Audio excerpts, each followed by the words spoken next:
سیدنا امیر معاویہ رضی اللہ تعالیٰ عنہ، سبحان اللہ، کیا عظیم ہستی ہیں، صحابی رسول ہیں۔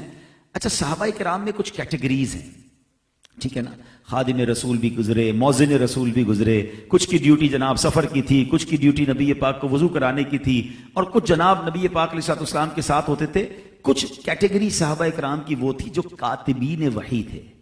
کاتبین وحی بڑا اسپیشل مقام ہے، یعنی جن کو نبی پاک وحی لکھنے کی ڈیوٹی دی تھی، یعنی جو قرآن نبی پاک پر نازل ہوتا تھا، جبریل امین لے کر آتے تھے، تو پیارے آقا ان کو یہ ڈیوٹی دیتے تھے کہ وہ قرآن لکھتے تھے۔ کتنا بھروسہ تھا، یعنی مجھے اور آپ کو آج جو قرآن ملا ہے اور ہم دعوے سے کہتے ہیں کہ یہ رب کا کلام ہے اور اس میں زبر زیر پیش کی بھی غلطی نہیں ہے، یہ احسان ہے کاتبین وحی کا، اور یہ ان کی امانت داری ہے کہ انہوں نے پورا قرآن پہنچایا۔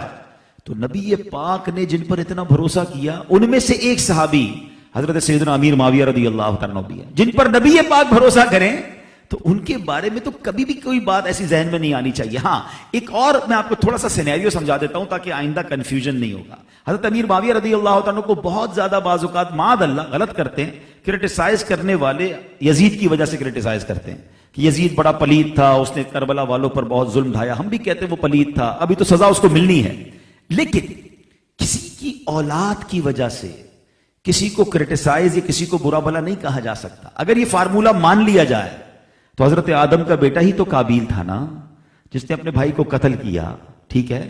تو کیا معاذ اللہ بیٹا قاتل ہے اس لیے باپ کو برا کہیں گے؟ اگر حضرت آدم کو برا کہیں گے تو ایمان سے ہی چلے جائیں گے، وہ تو اللہ کے نبی ہیں۔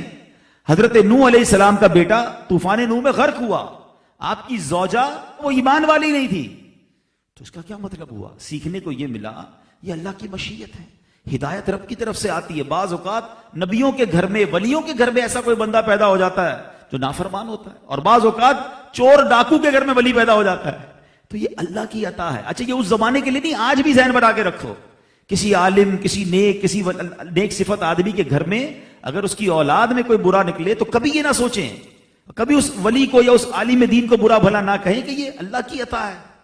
بھائی باپ تو کوشش ہی کر سکتا ہے نا، ہدایت تو رب نے دینی ہے، نہیں ہے نصیب میں اس کے، تو ہم گناہگار ہوتے ہیں کسی کے بارے میں برا بھلا کہہ کر اولاد کی وجہ سے۔ اور اب ایک اور بات بتاؤں، بعض اوقات جو بندہ کسی کو کسی برائی پر جو اس کی برائی نہیں ہے اس کے بارے میں کرٹیسائز کرتا ہے نا، تو کہتے ہیں نا پھر دنیا میں اس کو بھی دکھا دیا جاتا ہے، کہیں آپ اپنی اولاد میں پریشان نہ ہو جائیں۔ اللہ پاک سب کی اولاد کو نیک بنائے، ہماری مغفرت کا ذریعہ بنائے۔ تو حضرت امیر معاویہ رضی اللہ عنہ کو تو یہ عالم تھا عشق رسول اور خوف خدا کا کہ آپ نے ایک وصیت کی تھی۔ آپ کے پاس نبی پاک علیہ الصلوۃ والسلام کے ناخن مبارک بھی تھے، منہ مبارک بھی تھے، تو آپ نے وصیت کی کہ جب میرا آخری وقت آئے، میرا انتقال ہو جائے، تو میری آنکھوں پر اور سجدے کی پیشانی وغیرہ پر، اعضائے سجدہ پر یہ تبرکات رکھ دینا اور مجھے کفن میں ڈال دینا، کفن میں یہ رکھ دینا اور مجھے قبر میں ارحم الراحمین کے سپرد کر دینا۔ تو صحابہ کرام بھی تبرکات لے کر قبر میں جاتے تھے، اس سے یہ بھی سیکھنے کو ملا کہ تبرکات